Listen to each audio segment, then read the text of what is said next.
এখন আপনার প্রোডাক্টটা কিরকম প্রাইসে সেল করতে চান? মার্কেটিং স্ট্র্যাটেজি হচ্ছে 4টা। ঠিক আছে, মার্কেটিং স্ট্র্যাটেজি কয়টা? 4টা।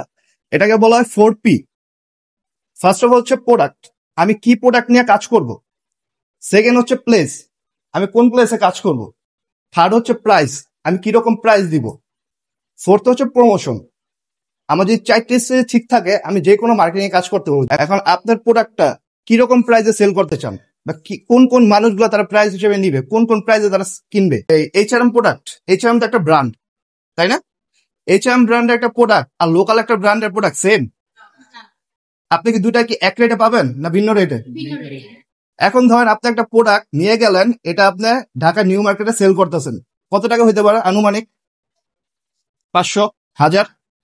সেই প্রোডাক্টটা যদি আপনি বাই চান্স বসুন্ধরাতে নিয়ে যান, কত হবে?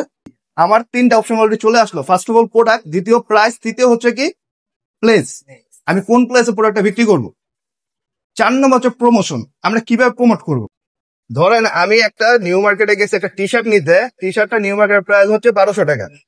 সেম টি শার্টটা আমি বসুন্ধরাতে গেছি, আমার ওটা প্রাইস হচ্ছে 6500 টাকা। জাস্ট ওখানে প্রবলেমটা কোথায় ছিল? এক জায়গায় ছিল আপনার এইচআরএম ব্র্যান্ড লেখা, আর এই জায়গায় ব্র্যান্ড ভ্যালুটা কাটা ছিল। আমার কি হয়েছে, প্লেসের কারণে আমার প্রাইসটাও কি হয়ে গেছে, আপ ডাউন হয়ে গেছে। এই জিনিসগুলো আমাদের সবার খেয়াল রাখা লাগবে।